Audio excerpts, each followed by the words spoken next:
አሐዱ አምላክ አሜን። የእግዚአብሔር ቤተሰቦች፣ የእመቤታችን የቅድስት ድንግል ማርያም የቃል ኪዳን ልጆች ባሰባሰበን በአምላካችን በኢየሱስ ክርስቶስ ፍጹም ሰላም እንደምን ዋላችሁ?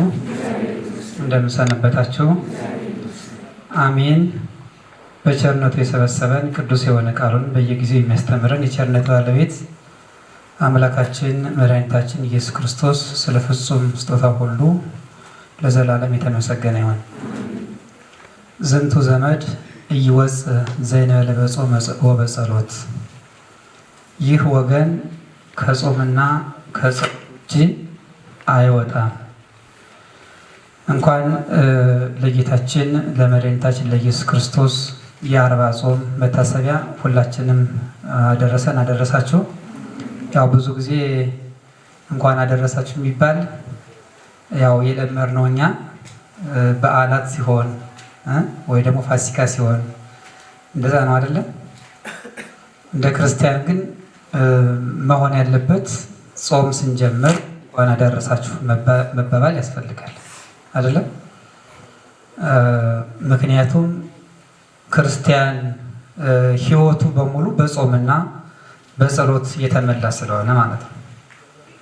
ያው ብዙዎቻችን ከውድቀት በኋላ ነው እንግዲህ ፍትወታተ ሥጋ የምንላቸው የሥጋ ፍላጎቶች፣ የሥጋ አምሮቶች፣ መብላት፣ መጠጣት ይሄ የመሰለው ነገር በሰውነታችን ላይ ያየለብን ከውድቀት በኋላ ነው።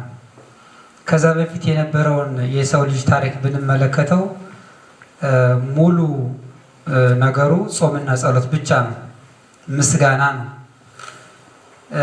በገነት ሳለን እንደዚህ አይነት መብል እንደዚህ አይነት መጠጥ ዛሬ እንደምንበላው እንደምንጠጣው አይነት ነገር የለም አይደለም። በጸጋ እግዚአብሔር እንዲሁ ተመልተን የምንኖርበት ህይወት ነበር የገነት ህይወት። ሰው አይራብም አይጠማም፣ ሰው አይራቆትም፣ ዛሬ የለበስነውን ልብስም አይለብስም። ግን ከገነት ከወጣንባት ጊዜ ጀምሮ አሁን የምንኖረው አይነት ባህሪ ወደ ሰውነታችን ዘልቆ የገባው ማዘን፣ መከፋት፣ መጾም፣ መጸለይ፣ ማዘን፣ መከፋት፣ መራብ፣ መጠማት፣ እንደዚህ አይነት ነገሮች፣ መደሰት፣ እንደዚህ የስሜት መዘበራረቅ፣ እንደዚህ አይነት ነገሮች ከገነት ከወጣን በኋላ የመጡ ናቸው እና የመጀመሪያው ህይወታችንን ስንመለከት የጾም ህይወት፣ የጸሎት ህይወት ልክ ቅዱሳን መላእክትን መስለን የምንኖርበት ህይወት ስለሆነ ያንን ህይወታችንን ስናስታውስ የሰው ልጅ ደስ ሊለው የሚገባው በጾም በጸሎት ነው ማለት ነው እንጂ በሚበላ ነገር አይደለም። ይሄማ እንስሳቱም አራዊቱም ያደርጉታል አይደለም። የሰው ልጅ የተለየ ሊያደርገው የሚችለው የሚበላው የሚጠጣው ነገር ሳይሆን ምኑ ነው? ከእንስሳት ከአራዊት ህይወት የተለየ የሚያደርገው ምኑ ነው?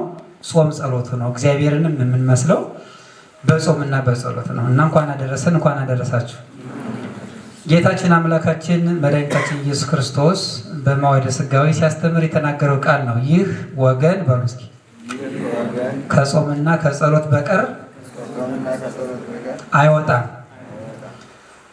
የማቴዎስ ወንጌል ምዕራፍ 17 ከቁጥር 21 ላይ ታገኙታላችሁ። ከላይ ከቁጥር 14 ጀምረን ሙሉ ታሪኩ እንድንረዳው አነብላችሁና ለሕይወታችን ደግሞ አንዳንድ ነገሮችን አንስተን ትምህርታችንን እናጠቃልላለን። ጌታችን ኢየሱስ ክርስቶስ ወደ ሕዝቡ ሲደርስ አንድ ሰው ወደ እርሱ መጣና ተንበረከከና እንዲህ ብሎ ለመነው ይላል። አንድ ሰው ወደ ጌታ መጥቶ እንዲህ አለው፣ ጌታ ወይ ልጄን ማርልኝ፣ በጨረቃ እየተነሳበት ክፉኛ ያሰቃየዋልና ብዙ ጊዜ በእሳት ብዙ ጊዜ በውሃ ይወድቃል ይላል። ጨረቃ ሰርቅ በምታደርግበት ጊዜ እየተነሳ ያሰቃየዋል ብሎ ጌታን ጠየቀው። አባቶቻችን ይህንን በመተርጉማን አበው በደንብ አድርገው አብራርተው ጽፈውልናል። ለምንድን ነው በጨረቃ የሚነሳበት የሚለውን ሲተረጉም ምን ብለዋል? ጨረቃን ባታመልኩ ነው እንጂ ጨረቃን ብታመልኩ አይታመምም ነበር ለማለት ብለውናል። በጣም ይገርማል። ሰይጣን በጣም ጥበበኛ ነው። በነገራችን ለእኛ ከምናስበው እኛ ይሆናል ብለን ከምናስበው በላይ ሰይጣን የሰው ልጆች የሚፈትንበት በጣም ረቂቅ የሆነ ነገር አለ። እኛ የማይገባን ብዙ ነገር አለ እና ጨረቃን ጠብቆ በተደጋጋሚ ሲታመም ይሄ ሰው አስቡ፣ ወላጆች ምን ብለው ሊያስቡ ይችላሉ? እስኪ ጨረቃን እናምልክ። በዘመኑ ጨረቃን የሚያመልኩ ፀሐይን የሚያመልኩ በተለያየ ባዕድ አምልኮ የሚያመልኩ ሰዎች ስለነበሩ ማለት ነው። እስኪ አሁን በእናንተ ህይወት የሆነች ጉዳይ ላይ እንደው የሆነ ነገር እያመሳሰለ ክፉ ነገር በዛች ዕለት የሆነ ነገር የሚፈተናችሁ ቢሆን በተደጋጋሚ ማለት ነው ምን ልትሉ ትችላላችሁ? ያ የሆነ ያጎደልኩት በዛ ቀን ያጎደልኩት ነገር ይኖር ይሆን? እንደ ይሄን ሳላረቅ ቀርቼ ይሆን እንላለን ማለት ነው። ከዛ በኋላ ወደ ክፉ ወደ መጥፎ ነገር እንድንሄድ ምክንያት ይፈልጋል። ለዛ ነው አሁን ሰይጣን ቀጥታ አይደለም የሚፈትነን፣ በተለያየ መንገድ ነው የሚፈትነን። እኛን በማይመስል ልንገምተው በማንችለው ነገር ብዙ ጊዜ መንፈሳዊ በሆነ ነገር በምናቀርበው በምንወደው በቅርብ ጓደኛችን እንደዚህ እየተመሳሰለ የሚፈትነን ሰይጣን በጣም ጠቢብ ስለሆነ ነው። እና ጨረቃን ስላላመለክን ነው ብለው እንዲያስቡና ወደ ክፋት እንዲመለሱ ልክ ጨረቃ ሰርቅ በምታረግበት በዛን ዕለት እየጠበቀ ይጥለዋል ይላል። ብዙ ጊዜ ወደ እሳት ይጥለዋል፣ ብዙ ጊዜ ወደ ውሃም ይጥለዋል። እና እንደዚህ አይነት ችግር አጋጥሞኛልና ጌታ ሆይ ልጅን ይቅር በልልኝ ማርልኝ ብሎ ይህ አባት መጥቶ ጠየቀ። አንደኛ የአባቱን እምነትም ማድነቅ ያስፈልጋል አይደለም? አዎ። ምክንያቱም እንደተባለው እንደተወራው እንደታሰበው ወደዛ ሊሄድ አለ ማለቱ እግዚአብሔር ይፈውስልኛል ብሎ ወደ እግዚአብሔር መምጣቱ ይሄ ሰው እምነት እንዳለው በእግዚአብሔር እንደሚያምን ከዛም በላይ ደግሞ በትክክል ፈዋሽ ማን እንደሆነ እንደተረዳ ያሳያል። ብዙ ጊዜ በህይወታችሁ መጥፎ ነገር ሲያጋጥማችሁ ምክንያት ሳትፈልጉ እንደዚህ ስለሆነ ነው እንዲህ ስለተደረገብኝ ነው ሳትሉ ወደ እግዚአብሔር መምጣት ያስፈልጋል። አሁን በጣም በብዙ ነገር እናመካኛለን። ትንሽ ራሳችን ሲያመን እንደዚህ አድርጎብኝ ነው ይገሌ እንደዚህ ሆኖብኝ ነው እያልን በጣም ብዙ ነገር እናመካኛለን። ግን ፈዋሹ ማን ነው? እግዚአብሔር ነው። አዎ።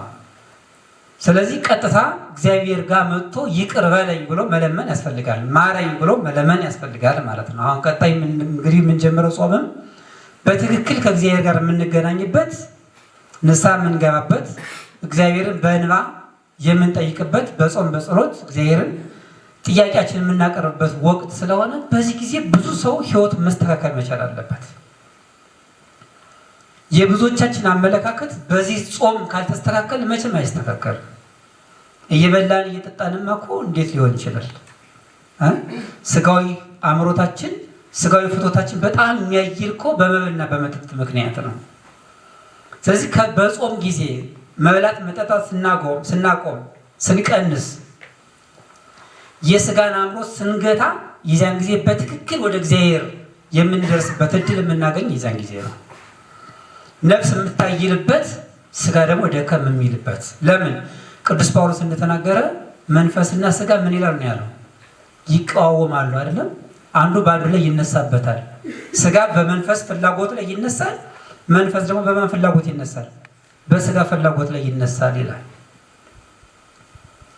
የስጋና የመንፈስ ፍላጎት የተለያየ ነው። መንፈስ መጾም ትፈልጋለች፣ መጸለይ ትፈልጋለች፣ መስገድ ትፈልጋለች፣ ማስቀደስ ሰዓታት መቆም ትፈልጋለች፣ ማህሌቱን መስማት ትፈልጋለች፣ መቁረብ ትፈልጋለች አይደለም? ንስሐ መግባት ትፈልጋለች፣ ፍቅርን፣ ትህትናን ይሄንን ገንዘብ ማድረግ ትፈልጋለች ነፍስ። ስጋ ደግሞ በተቃራኒ ነው የሚያስበው። አሁን ካልናቸው በተቃራኒ ጠዋት ቤተክርስቲያን ልንመጣ ስንል እንቅልፋችን ትዝ ይለናል አይደለም? ብዙ ነገር እናመካኛለን አይደለም? ስለዚህ መንፈስና ስጋ ምን ያደርጋሉ? ይቃወማሉ ነው የሚለው። ስለዚህ ለመንፈስ የምናደላበት ጊዜ ደግሞ የጾም ወቅት ነው።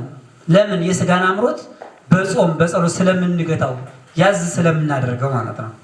ስለዚህ እግዚአብሔር ጋር በትክክል ልንገናኝ የምንችለው እንደዚህ አባት ወደ እግዚአብሔር መጠን ጌታ ሆይ ታምሜያለሁ፣ ይቅር በለኝ ፈውሰኝ፣ በተለያየ ምክንያት አሞኛል፣ በእንቅልፍ ምክንያት አሞኛል፣ ቤተክርስቲያን እንዳልመጣ ትምህርቴን በአግባቡ እንዳልከታተል አይደለም አድርጎኛል፣ ፍቅር በማጣት ምክንያት ታመምያለሁ፣ በሐሜት ታመምያለሁ፣ በድካም ታመምያለሁ ብለን እግዚአብሔርን ይቅርታ የምንጠይቅበት ምሕረት የምንጠይቅበት ወቅት አሁን ነው እና ማወቅ መንቃት ያስፈልጋል። ምክንያቶቻችንን በደንብ አድርገን ዘርዝረን አምጥተን በዚህ ምክንያት ታምሜያለሁ ይቅር በለኝ ማለት ያስፈልጋል። በብዙ ነገሮች ወድቀናል። በብዙ በአመለካከት ይወደቃል። በብዙ የሥነ ምግባር ጉድለቶች ወድቀናል። ባለመጾም፣ ባለመጸለይ፣ ፍቅር በማጣት በብዙ አይነት የሥጋ ፍላጎቶች ተተብትቦ በመያዝ ብዙዎቻችን ወድቀናል። ከዛ ሁሉ ልንወጣበት የምንችለው እግዚአብሔርን ልንለምንበት የምንችልበት ጊዜ በእርግጥ እግዚአብሔር የሚለመንበት ይሄ ነው የተባለ የተወሰነ ጊዜ እንኳን ባይኖረው በበለጠ ግን ከእግዚአብሔር ጋር የምንገናኘው በዚህ ጾም ነውና እንደዚህ አባት ይቅር በለኝ ማረኝ ብለን ልንለምን የምንችልበት ጊዜ ነው።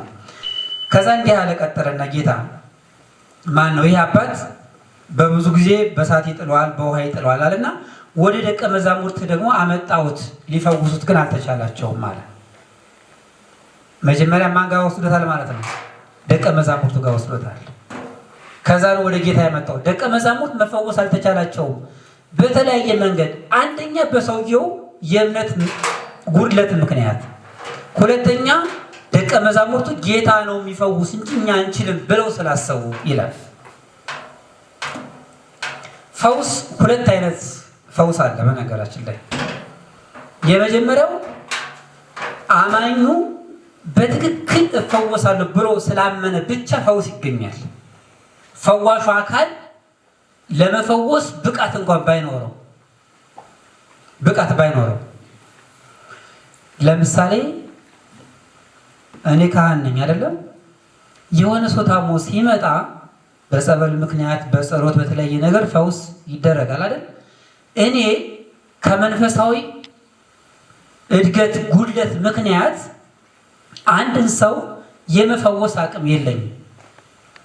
ለምን? አንድ ሰው ፈውስ ሊሰጥ የሚችልበት የራሱ የሆነ መስፈርት አለው። እንዲያው ፈውሳለሁ ስላለ ብቻ ሰው አይፈውስም። ይሄ ፉከራ አይደለም፣ አቅም ይጠይቃል። አንድ ሰው ፈዋሽ ሊሆን የሚችለው አጋንንትን ገስጾ ማውጣት የሚችለው ራሱን በጾም በጸሎት ገዝቶ የሥጋ ፈቃዱን በሙሉ ለነፍስ ፈቃዱ ካስገዛ፣ የነፍስ ስምረቱን ለእግዚአብሔር ፈቃድ ካስገዛ ያ ሰው እግዚአብሔር ስለሚያድርበት ሊፈውስ ይችላል። ይፈውሳል።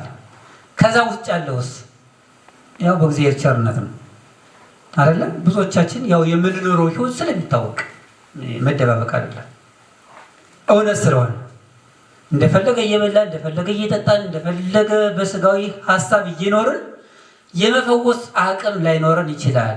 ግን ተመልከቱ፣ የስጋ ድካም ሊኖር ይችላል ከአናት ላይ። ግን ምን አለ መሰላችሁ፣ አንድ ሰው አምኖ ሲመጣ ፈውስ ወይም ደግሞ ድነት ስለመጡ ለመፈወስ ስለመጡ ሰዎች እምነት ብቻ ይደረጋል። እየተግባባ ነው። ስለ እናንተ እምነት እድናለሁ ብሎ ስለመጣው ሰው እምነት ብቻ ተደርጎ በዛ ምክንያት ፈውስ ይደረጋል። ፈውስ በእንተ እለ ይመጹ ስለመጡ ሰዎች ብቻ ስለኔ የኔን ኃጢአት እግዚአብሔር ሳይቆጠር ያው በራሴ ልናገር ብዬ ነው። የሌሎችን አባቶቻችን ህይወት ስለማላውቀው ነው። የኔን ኃጢአት እግዚአብሔር ስለማይቆጠር የኔን ኃጢአት ሳይመለከት ስለእናንተ ብቻ ስለእናንተ እምነት ብቻ ብሎ እግዚአብሔር ይፈውሳል። እና አንዳንዴ በምግባር ደከም ያለን ካህናት ስታዩ አትናቁ፣ ችግር የለውም። እኛም በምንጠይቅበት እንጠይቃለን አይደለም? እናንተ ግን ፈውስ ታገኛላችሁ። አምናችሁ ከመጣችሁ ትፈወሳላችሁ፣ ትድናላችሁ። ለዛ እኮ ነው በምግባር ደካማ እንኳን ሆኖ አንድ ካህን ንስሐ ሰጥቶ ቀኖና ሰጥቶ ይቅርታ ማሰጠት ይችላል። አማላጅ ይሆናል፣ ያማልዳል፣ ያጠምቃል፣ ይፈውሳል። ስጋው ደግሞ ሰጥቶ የዘላለም ህይወት እንድታገኙ ያደርጋል አይደለም? ለራሱ ግን ደካማ ሊሆን ይችላል። ስለዚህ ስለሚመጡ ሰዎች እምነት ብቻ ምን ይደረጋል ማለት ነው? ፈውስ ይደረጋል። ሁለተኛ ደግሞ ራሱ ፈዋሹ አካል ሊፈውስ ያለው አካል ካህኑ ፍጹም ከሆነ በእርግጥ የሚፈውስ ሰው አይደለም። የሚፈውስ ማን ነው? የሚያድን ማን ነው? እግዚአብሔር። በማን ላይ አድሮ? በካህናቱ ላይ አድሮ ያድናል። በጸበል ላይ አድሮ ያድናል።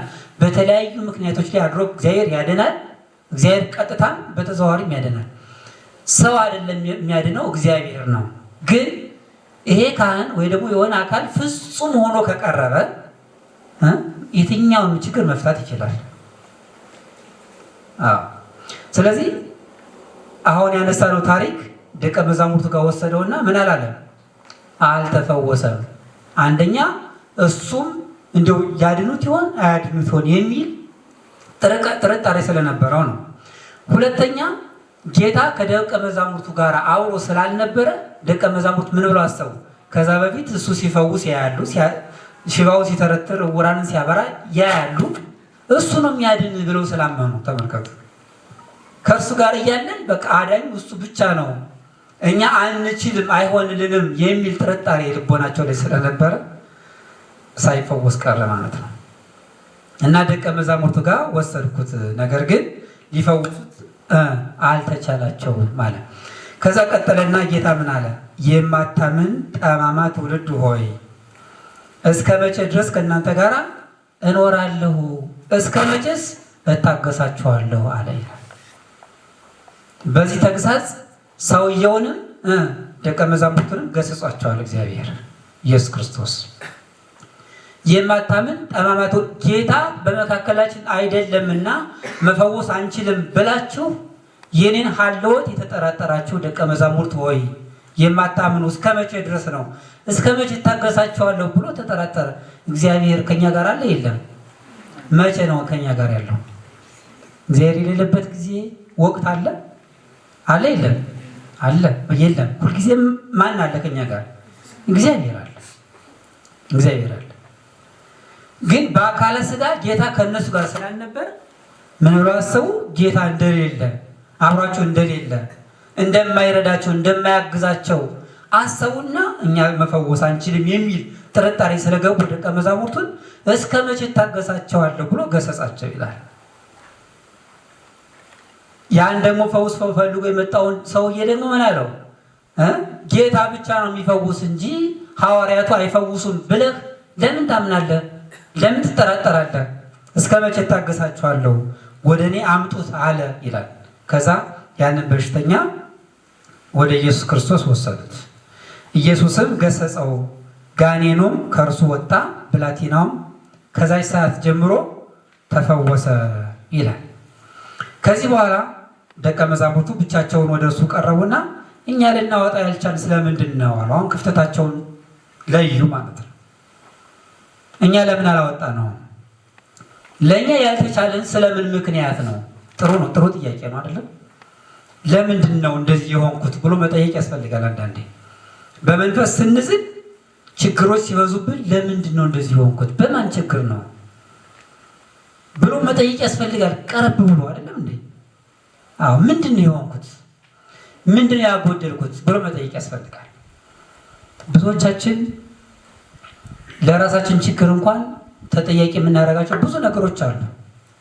ከቤተክርስቲያን ጀምሮ ከአባቶቻችን ጀምሮ ብዙ ምክንያት እንደረደራለን። እንደዚህ ስላልሆነ እኮ ነው እኔ እንደዚህ ያልኩት፣ ይሄ እንደዚህ ስላልሆነ ነው፣ ካህኑ እንደዚህ ስላልሆነ፣ የግቢ ጉባኤ ስራ አስፈጻሚዎች እንደዚህ ስላላደረጉ፣ ይሄ የጎደለው እንደዚህ ስለሆነ ነው እያለን ብዙዎቻችን ምክንያት ነው የምንፈልገው። እኔ ምን አጉድዬ ነው፣ ምንድነው እኔ ጋ ያለው ችግር ብሎ መጠየቅ ግን የአንድ ክርስቲያን ተቀዳሚ ተግባሩ ይሄ መሆን መቻል አለበት። ክርስቲያን የሚያሰኘው ምንድን ያጠፋው ሲል ነው። በነገራችን ላይ እኔ ማለት አለበት። ለእያንዳንዱ ችግር እኔ ነኝ ተጠያቂው ማለት መቻል ያስፈልጋል። ደግሞ ልክ ነው። የእኔ በደል፣ የእኔ አለማመን፣ የእኔ የምግባር ብልሽት ቤተክርስቲያን ላይ የሚያመጣው በጣም ብዙ ቀውስ አለ። የእያንዳንዳችን ችግር ማህበራችን ላይ፣ ግቢያችን ላይ፣ ግቢ ጉባኤያችን ላይ፣ ቤተክርስቲያን ላይ፣ ሀገር ላይ የሚጥለው ጠባሳ አለ። ለምን? እኛ ተደምረን ነው እኮ ሀገር የምንሆነው አይደለም? እኛ ተደምረን ነው ቤተክርስቲያን ምን ሆነው። የእያንዳንዳችን ችግር ነው ደግሞ ተደምሮ የቤተክርስቲያን ችግር የሚሆነው እንጂ ቤተክርስቲያን ማን ናት? እኛ አይደለን እንዴ? ሀገር ማን ናት? እኔና እናንተ አይደለን እንዴ? ዛሬ ሀገራችን በተለያየ ችግር ውስጥ ናት ያለችው፣ ቤተክርስቲያን በተለያየ ችግር ውስጥ ናት ያለችው አይደለም። ያ ማለት ሀገር እኮ ሌላ ህልውና ያለው ነገር የሆነ እዚህ ጋር ተቀመጥ የሚባል አካል አይደለም አይደል? እኔና እናንተ ነን ሀገር የምንባለው፣ እኔና እናንተ ነን ቤተክርስቲያን የምንባለው። ስለዚህ የኛ መስተካከል ነው ቤተክርስቲያን የሚያስተካክላት፣ የኛ መስተካከል ነው ሀገርን የሚያስተካክላት፣ የኛ መመለስ ነው ሀገርን የሚመልሳት።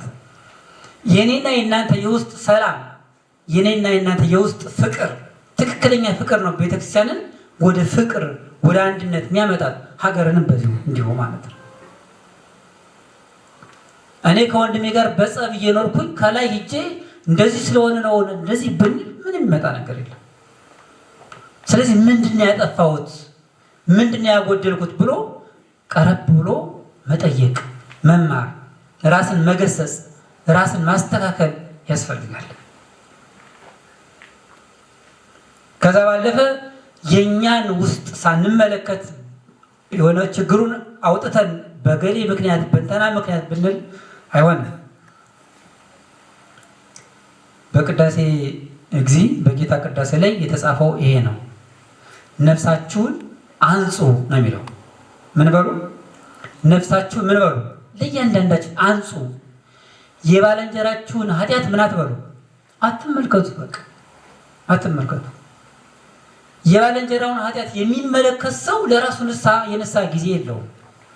የራስን ኃጢአት የሚያይበት ጊዜም አቅምም አያገኝም። ለምን? ጊዜውን የሚያሳልፈው ምን በማድረግ ነው? ሰዎችን በመተቸት ነው። እንትና እንደዚህ አድርጎ እንደዚህ አድርጎ በማለት አይደለም። ክርስትና እንደዛ አይደለም። ራስን ማየት ነው። አያችሁ? አንተ ምንድነው ጌታም ተናግሮታል እኮ አይደለም? አንተ አይን ውስጥ ያለው ምሰሶ ሳታወጣ የወንድምህን ጉድፍ አዋጣለሁ አትበል ይላል። አያችሁ? እኛ ጋር ልክ ምሰሶ የሚያክል ኃጢአት አለ አይናችን ያሳወረ፣ እሱን ሳናወጣ ወንድማችን ላይ ያለችውን ትንሽ ጉድፍ ላወጣ ብሎ ማሰብ ልክ አይደለም ማለት ነው። አስቀድመ ምን በል? ያንተን አይን አጥራ አይደል? ያንተን ምሰሶ የሚያክል ኃጢአት ነቅለጣል። ከዛ በኋላ ወንድም ላይ ያለውን አጥረተህ ታያለህ። አያችሁ? የእኛን ስናስወግድ እኮ የሰዎችን ችግር እንኳን ለመፍታት በጥራት ራሱ ይታየናል። አሁን እኮ ድንግዝግዝ ያለ ነገር ነው አይደል? ምንም የተረጋገጠ ነገር የለም። ዝም ብለን እናወራለን፣ እንወጣለን፣ እንወርዳለን እንጂ እኮ በትክክል እኮ ያንን ችግር የፈጠረው እንተናን ስለመሆኑ እኮ ማረጋገጫ እኮ የለም ማለት። ድንግዝግዝ ያለ ነገር በቃ ሊሆን ይችላል፣ እንደዚህ ይመስለኛል እኮ ነው። ትችቱ ራሱ እንደዛ እኮ ነው። በደንብ ለመተቸት ራሱ እኮ መንጻት ያስፈልጋል አይደል? መንጻት ያስፈልጋል። ጌታ እኮ ብዙ ሰዎችን ገስጿል አይደል? ፈሪሳውያንን ገስጿል፣ ደቀ መዛሙርቱን ሳይቀር ገስጿቸዋል። ለምን? ጌታ ንጹሕ ባህሪ አምላክ ነው። ምንም በደል የሌለበት ጌታ ስለሆነ ሰዎች ላይ ያለው ችግር ጥርት ብሎ ይታየዋል። እኛ ደግሞ ምንድነን? ደቀ መዛሙርት ነን፣ ክርስቲያኖች ነን። ክርስቶስ ተብሎ ክርስቲያን ያሰኝን የእርሱ ልጆች ነን። ልክ እንደሱ ንጹሕ ስንሆን ሰው ላይ ያለውን ችግር ራሱ ማወቅ እንችላለን፣ ማጥራት እንችላለን፣ ማስተማር እንችላለን፣ መፈወስም ማንጻትም እንችላለን። ግን በድንግዝግዝ እያየን በይሆናል በይመስለኛል እየኖርን አይደለም የሰውን ችግር የእኛንም ችግር ማስተካከል አንችልም። እና የክርስቲያን ጥያቄ ምንድነው? እኔ ጋ ያለው ችግር ነው። ከዛ ደቀ መዛሙርቱ ይሄን ይዘው አያችሁ፣ ምንድነው ያቃተን? እስኪ ንገረን ጌታ ሆይ፣ እኛ መፈወስ ያልቻልንበት ምክንያት ምንድነው ብለው ጠየቁት ይላል። ከዛ ጌታ ምን አላቸው? ስለ እምነታችሁ ማነስ ነው። በቃ ሁሉም የሚሆነው ስለምንድን ነው? ስለ እምነት ነው። እምነት ካለ ሁሉም ይሆናል፣ ይደረጋል። ስለ እምነታችሁ ማነስ ነው። እውነት እላችኋለሁ የሰናፍጭ ቅንጣት የሚያህል እምነት ቢኖራችሁ ይህንን ተራራ ከዚህ ወደዛ አለፍ ብትሉት ያልፋል፣ የሚሳናችሁ ነገር የለም ማለት። የሚሳናችሁ ነገር የለም እንዴ? የሚሳነው ነገር የለም እያለ ምን ዘምረው ስለማን ነው? ስለ ጌታ አይደለም? እስመ አልቦ ነገር ዘይሳነው ለእግዚአብሔር፣ ለእግዚአብሔር የሚሳነው ነገር የለም። ጌታ ደግሞ ምን አለ? የሚሳናችሁ ነገር ምንድነው? የለም። ጌታ የሚሳነው ነገር የለም። እኛ የሚሳነን ነገር የለም። ምን ካለ? እምነት ካለ። እምነት ካለ። ለምን? እኛ በትክክለኛ እምነት ስንኖር እግዚአብሔር ከኛ ጋር ነው። እግዚአብሔር እኛ ጋር ነው ያለው። ከኛ ጋር ተዋህዶ ነው ያለው። በነገራችን ላይ የሰው ልጅ በንጽህና በቅድስና እያደገ ሲሄድ እግዚአብሔርን ወደ መምሰል ነው የሚሄደው። እግዚአብሔርን ወደ መምሰል። እግዚአብሔርን መሆን አይቻልም። ይቻላል? እግዚአብሔር መሆን ይቻላል? አይቻልም። ግን መምሰል ይቻላል። መልካችን እግዚአብሔርን ነው የሚመስለው አይደለም? አርአያችን እግዚአብሔር ነው። የተፈጠርነው በእሱ አርአያ አምሳል ነው። ስለዚህ በንጽህና በቅድስና ስናድግ በፍቅር እየበረታን ስንሄድ እግዚአብሔርን እንመስለዋለን። በትዕግስት፣ በፍቅር፣ በአንድነት፣ በደግነት፣ በቸርነት፣ በየዋህነት አይደል? ከኔ ተማሩ እኔ በልቤ የዋህ ቸር ነኝ አላለም ጌታ ብሏል። እሱ ወደ መምሰል ነው የምንሄደው ማለት ነው እያደግን። ከዛ እግዚአብሔርን ስንመስለው በትክክል ማይደረ እግዚአብሔር የሚያድርብን ሰዎች እንሆናለን። አንተሙ ውእቱ ታቦቱ ለመንፈስ ቅዱስ፣ እናንተ የመንፈስ ቅዱስ ቤት የእግዚአብሔር ማደሪያ ናችሁ ተብሎ እንደተነገረ ማለት ነው። እዛ ደረጃ ላይ ከደረሰ አንድ ክርስቲያን የትኛውን ነገር ማድረግ ይችላል። የሚሳነው ነገር የለም። የሚሳናችሁ ነገር የለም ተብለናል። ግን እምነት ያስፈልጋል። ስለ ሁሉም ነገር እምነት ያስፈልጋል። አባቶቻችን በመጻሕፍት የምናነበው የተመሰከረላቸው ቅዱስ ጳውሎስ እንደተናገረ በዕብራውያን መልእክት ምዕራፍ 11 ላይ ስለ እምነታቸው ተመስክሮላቸዋል ነው። ብዙ ቅዱሳን ይዘረዝራል። አብርሃምን፣ ይስሐቅን፣ ያዕቆብን ይዘረዝራል አይደለም? ብዙ አባቶችን ይዘረዝራል። ስለ እምነታቸው እንደተመሰከረላቸው ይናገራል። ያለ እምነት ምንም ማድረግ እንደማይቻል ይናገራል። ስለዚህ ስለ እምነታችሁ ማነስ ነው አለና ከዛ ደግሞ ዝቅ ብሎ ግን ምን አለ ተጨማሪ? ይህ አይነት ይላል። ያው በአማርኛ መጽሐፍ ቅዱስ ላይ ይህ አይነት ነው የሚለው። ግዕዙ ላይ ደግሞ ይህ ወገን ዝንቱ ዘመድ ይለዋል። ይህ አይነት ግን ከጾምና ከጸሎት በቀር ምን አይልም አይወጣም ይላል። አይወጣም። ጾምና ጸሎት ነው እንደዚህ አይነቱ ነገር ሊያወጣው የሚችለው። ይህ ዘመድ ይህ ወገን ለምንድን ነው ያለው ስንል አባቶቻችን ምን ብለዋል? አብሮ አደግ ሰይጣን ነው፣ ከሕፃንነት ጀምሮ አብሮት ያደገ ነው ብለው ተርጉመውልናል። ይህንን አይነት ሰይጣን በጾም በመበርታት በጸሎት በመበርታት ካልሆነ ልናወጣው አንችልም። አብሮ አድጓል። ብዙ ነገሩን ለምዶታል። ብዙ ነገሩ አብሮን ያደገ ሁሉን ነገር የለመደ መጥፎ ልማድ የለንም በሕይወታችን አለ የለም? እንጸልያለን፣ ውዳሴ ማርያም እንደግማለን፣ ዳዊትን እናደርሳለን፣ መልካ መልክ እንደግማለን፣ ብዙ ነገር እናደርጋለን፣ ድርሳን እንደግማለን። ግን ልንላቀቀው ያልቻልነው መጥፎ ልማድ የለንም በሕይወታችን የሚያስቸግረን? እስኪ አስቡ፣ እስኪ ራሳችሁን መርምሩት። እምቢ ያለን በቃ እንዲሁ ይሄን ማድረግ እፈልጋለሁ ግን አልቻልኩም የምንለው ነገር የለም? በስጋም በመንፈስ እንደዚህ አይነት ችግር ካለብን ይሄ ልክ መቼም ክፉ ነገር የሰይጣን ነው አይደለም? መቼም እግዚአብሔር ክፋትን አላመጣም። እግዚአብሔር ክፉ ነገርን አልፈጠረም። እግዚአብሔር የፈጠረው ነገር በሙሉ ምንድነው ነው የሚለው? መልካም አይደለም? መልካም እንደሆነ አየ ነው የሚለው። በዘፍጥረት ታሪክ እንግዲህ ፍጥረታት ሲፈጠሩ እስከ አዳም መፈጠር ድረስ ያለውን ብታነቡት ምንድነው የሚለው? እግዚአብሔር የፈጠረው ነገር ሁሉ መልካም እንደሆነ አየ እያለ ነው የሚቀጥለው። ሰው ላይ ሲደርስ ደግሞ እጅግ በጣም መልካም እንደሆነ አየ ይላል። ሰው እጅግ መልካም ፍጥረት ነው። እግዚአብሔር የፈጠረው በሙሉ መልካም ነው። ግን ክፋት ከየት ነው የመጣው? መጥፎ ነገር ከየት ነው የመጣው ካልን ያ ሌላ ታሪክ ነው። ከሰይጣን ነው የመጣው አይደለም? ራሱ ሰይጣን ምንድነው የሚለው? አመፃ ወጻት እመዛግብቲሃ፣ ክፉ ነገር አመፅ ከመዝገባ ከዲያብሎስ ልቦና ወጣች ነው የሚለው። የክፉ ነገር ምንጭ ማን ነው? ዲያብሎስ ነው። እግዚአብሔር ክፉ ነገርን አልፈጠረም። እግዚአብሔር ይገብረ ሞተ አይደለ? እግዚአብሔር ሞትን አልፈጠረም። ነገር ግን ዝንጉ ሰዎች ምን አደረጉ? ወደ ሞት ሂደው ሞትን ምን አደረጉት? ጓደኛ ያደረጉት፣ ወደ እነሱ አመጡት ብሎ ተናግሯል ሲራክ። ክፋት የእግዚአብሔር አይደለም። የማን ነው? የሰይጣን ነው። እኔ ፈጣሪ ነኝ የሚልበትን ያችን ትዕቢት ከራሱን ያፈልቃት። ሰው ምክንያት አለው አይደል? ዲያብሎስ ነው ያሳሳተው አይደል?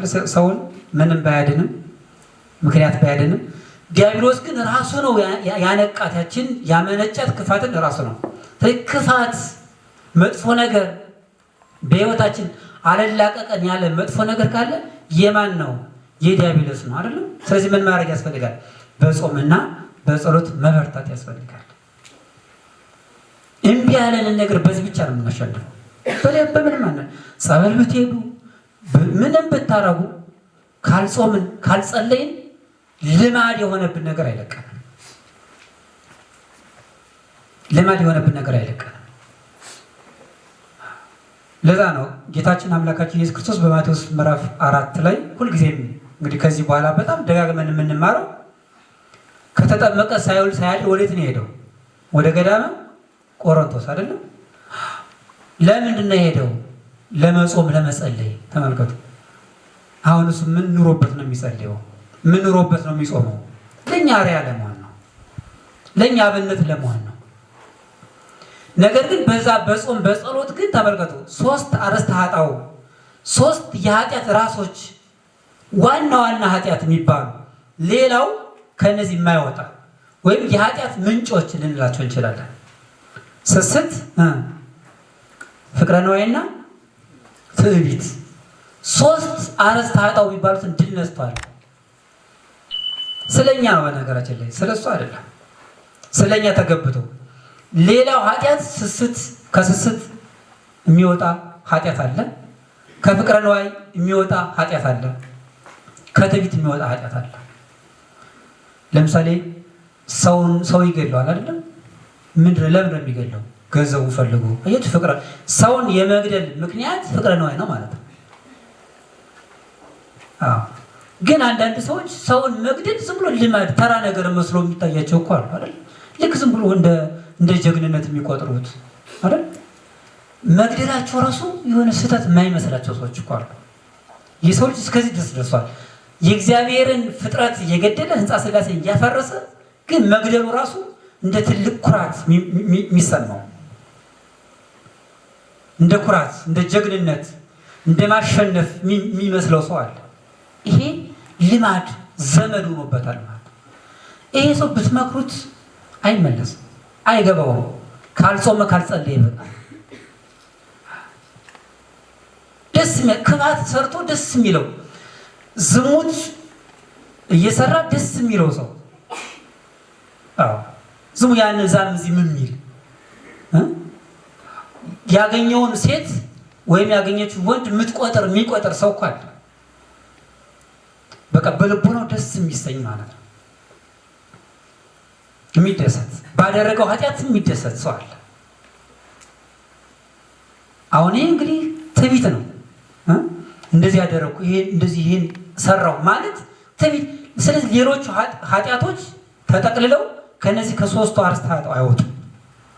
ከነዚህ ነው የሚመነጩት ማለት ነው። እና እነዚህን ድል ያደረገ ጌታችን ኢየሱስ ክርስቶስ ስለኛ እናንተ ብትጾሙ ብትጸልዩ ትዕቢት የሆነባችሁን ነገር የገንዘብ ወዳድነትን ስስታሞች ሰዎች ብትጾሙ ብትጸልዩ ምን ትሆናላችሁ? ትፈወሳላችሁ፣ ድል ታደርጉታላችሁ ይህንን ኃጢአት እያለን ነው ማለት ነው። እያለን ነው።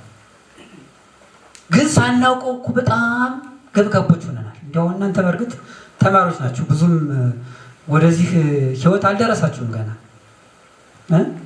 በጣም ብዙ ሰው ገንዘብ ወዳድ ነው።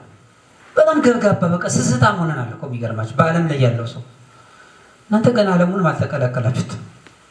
እያወቃችሁ መሄድ ስላለባችሁ ነው የሚነገራችሁ አይደለም? አዎ። ሳናውቀው ከሰው በላይ ገንዘብን አስበልጣናል። ከሰው በላይ በቃ በልተን ማንጠግብ በቃን ማንል በጣም ስስታሞች ሆነናል እኮ። ደሃው ተረቦዛ የሚበላው አንድ የሚበላው አጥቶ እኛ 3 4 የምንበላ በቃ ማንረካ ሆነናል እኮ። ዓለም እንደዚህ ናት። ብዙ ምሳሌዎች ማንሳት እንችላለን። እንዲሁ ከጊዜ አንፃር ነው አጥርጥር የማደርገው። ስለዚህ ይሄንን ኃጢአት እግዚአብሔር ይቅር እንዲለን እንዲገላግለን ከፈለግን መጾም፣ መጸለይ፣ ያስፈልጋል።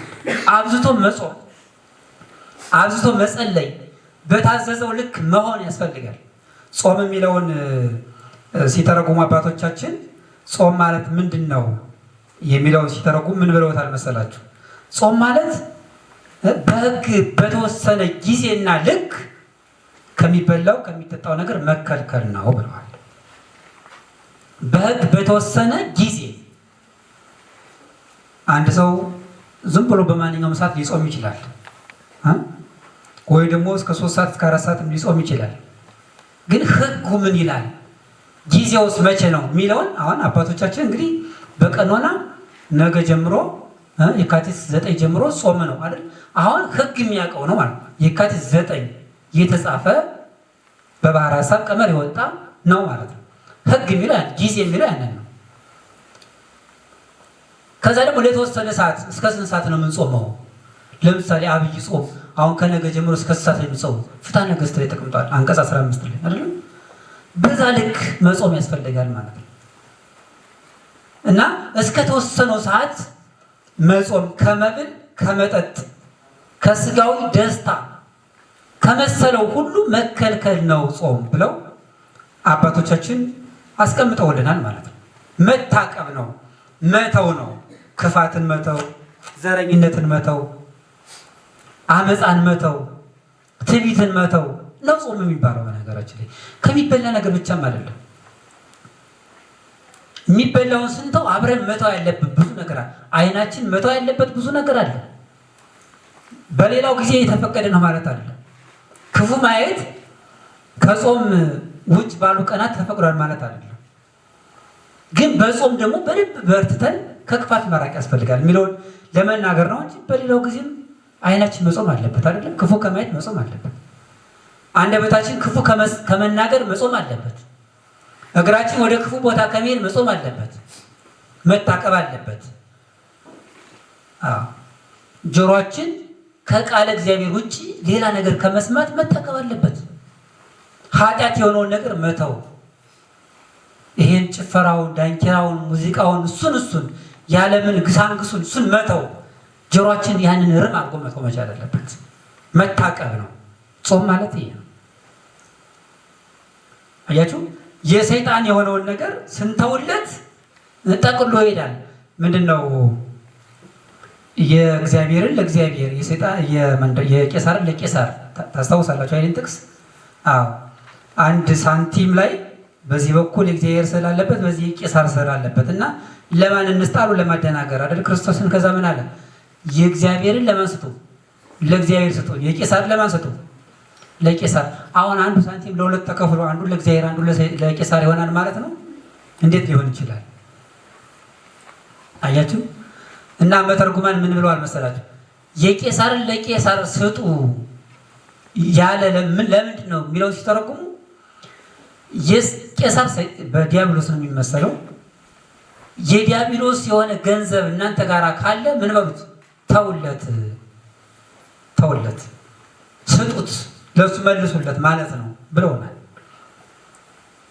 ተመልከቱ፣ ምን ማለት ነው? ለምሳሌ ትዕቢት የማን ነው? የዲያብሎስ አይደለም። ትዕቢተኛ ሰው የዲያብሎስን ገንዘብ ወስዷል ማለት ነው አይደል? ስለዚህ ዲያብሎስ ሁልጊዜ እየመጣ አይለቃችሁም፣ እናንተ ጋር ነው ያለው ማለት ነው። እስኪ አንድ ምሳሌ እናንሳ። አንድ ሰው ገንዘብ አበደራችሁት አይደል? አበደራችሁ፣ ለእናንተ ሰጣችሁ ገንዘብ። ከዛ በኋላ በየቀኑ እየመጣ ገንዘብ ይመልስ፣ ከዛ እስኪ ነገ ስትሉት ደግሞ ይመጣና ገንዘብ ይመልስ ይላል አይደል? አንዳንድ ሰው በተለይ ምሎ ሳይተርፈው ያበደረ የሚሉት አባቶቻችን አለ። ሳይተርፈው ያበደረ ሳይቀበለው ሞተ እንደሚባለው ማለት ነው። ሳይተርፈው ያበደረ ሰው ከሰጣችሁ በኋላ በየቀኑ እንዲያው እስከዚህ ቀን እንጠቀምበት ብላችሁ የተቀበላችሁት ገንዘብ ያ ጊዜው ሳይደርስ በየቀኑ እየመጣ አምጡ መልሱ ይላችኋል። እስከምትሰለቹት ምን እንደው በቀረብኝ ምን ከሱ ባልተበደርኩ እስከምትሉ ድረስ እንደዚህ አይነት ሰው አለ። ያው እንግዲህ መቼም ቸገሩት ሊሆን ይችላል፣ አይታወቅም። ከቸገረው ምን እናደርጋለን? ገንዘቡ ግን የማን ነው? የእናንተ ነው? የማን ነው? የዛ ሰው ነው። መስጠት ነው፣ መመለስ። ምንም አማራጭ እንዳይጨቀጭቃችሁ ከፈለጋችሁ ሰላማችሁን ከነሳችሁ ምን ማድረግ ነው? መመለስ ነው፣ መስጠት ነው። እና ይህንን ከዚህ ጋር ያገናኙና አባቶች ምን ይላሉ መሰላችሁ? የሰይጣን የሆነ ነገር እናንተ ጋር ካለ ካልመለሳችሁለት በየቀኑ ከእናንተ ቤት አይጠፋም፣ ይመጣል፣ ይጨቀጭቃቸዋል ማለት ነው። ስለዚህ የሰይጣን የሆነው ነገር በምን መመለስ ያስፈልጋል? በንስሐ። ትዕቢት ካለብን፣ ፍቅረ ነዋይ ካለብን፣ ስስት ካለብን፣ ዝሙት ካለብን፣ ሐሜት ካለብን፣ ይሄ ሁሉ ካለብን ምን ማድረግ ያስፈልጋል? በንስሐ ለሰይጣን መልሶ መስጠት ያስፈልጋል። ውሰድ ገንዘብህን፣ በቃ የኔ አይደለም መጀመሪያ ነው እንዴ? የኛ ነው ያ ገንዘብ የኛ ነው አይደለም። ትዕቢተኛ ነው እንዴ? አይደለም። ገንዘብን ውሰድ። ከመለሳችሁለት ምን ያደርግ ይመጣል እናንተ ጋር። አያችሁ፣ የእናንተ ገንዘባችሁ ሌላ ነው ማለት ነው። አያችሁ፣ እኛ የእግዚአብሔር ገንዘቦች ነን። ገንዘብ ማድረግ መቻል ያለብንም ጽድቅን ነው። ጽድቅን፣ ፍቅርን፣ ትሕትናን ነው። የእግዚአብሔር ሀብት ነው ገንዘብ ማድረግ ያለብን። የእግዚአብሔርን ሀብት ገንዘብ ስናደርግ ደግሞ እግዚአብሔር እኛ ጋር ይመጣል። አያችሁ፣ ሀብቱ እኛ ጋር ነው ያለው፣ ንብረቱ እኛ ጋር ነው ያለው። ሁሌም እግዚአብሔር እኛ ጋር ይመጣል። ይሄ አይደል የሚፈልገው? በቃ ስለዚህ መመለስ ያስፈልጋል። የኛ ያልሆነ ነገር መመለስ ምን ያደርጋል? ቀማኝነት እኮ ነው። ከሰይጣን ክፋትን ቀምጦ ለራስ ማድረግ ምን ያደርጋል አይደል? ከሰይጣን ዘረኝነትን ቀምጦ ለራስ ማድረግ ምን ያደርጋል? ለማይጠቅመው ነገር ማለት ነው። ምንም ያደርግ። በዚህ ጾም የራሳችንን ንብረት ብቻ ይዘን ከእግዚአብሔር ጋር ልንኖር ይገባል። የሰው ገንዘብ የባዕድ ገንዘብ ከሆነ መመለስ ያስፈልጋል። መመለስ ያስፈልጋል።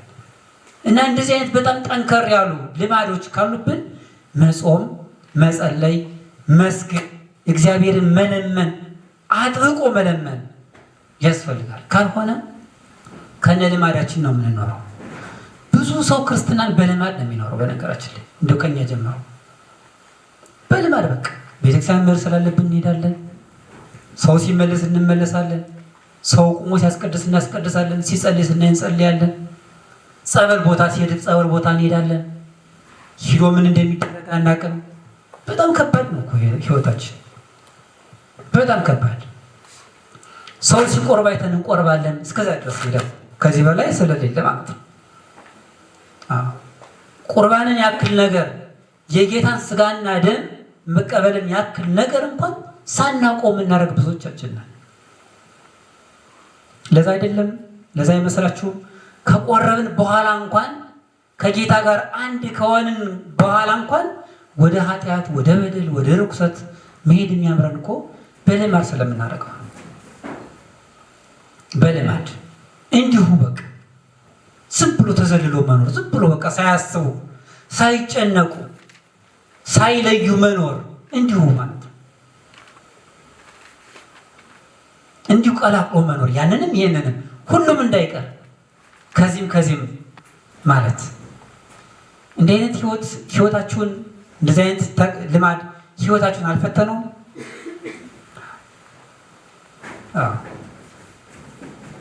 ሲበረታ ደግሞ ተመልከቱ። ሲበረታ ያ ህይወታችን እየደጋገምነው ስንሄድ እውነት ይመስለንና ለራሳችን የምንጠቅሰው ይሆናል። እኔ እኮ እንደዚህ ነኝ የምንለው ይሆናል ማለት ነው። እዚህ ደረጃ ላይ የደረሰ ሰው መመለስ በጣም ከባድ ነው። ተመልሶ ንስሐ መግባት በጣም ከባድ ነው። ለምዶታል፣ አብሮት አድጓል። በቃ ህይወት መስሎታል፣ ትክክለኛ ህይወት መስሎታል። ከዚህ መላቀቅ በጣም ፈተና ነው።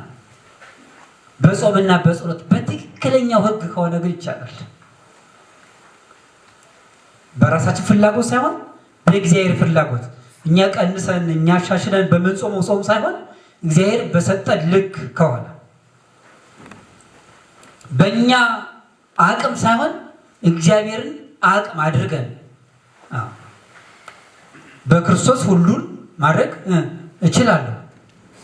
እግዚአብሔር ከኛ ጋር ካለ ምንም ሚሳነን ነገር ስለሌለ ማለት ነው። ሁሉን እችላለሁ አለ ቅዱስ ጳውሎስ። በክርስቶስ ነው፣ በእኔ አቅም አላለም። በክርስቶስ ሁሉን እችላለሁ ብለን አምነን ካደረግን እግዚአብሔር ህይወታችን ያስተካክላል።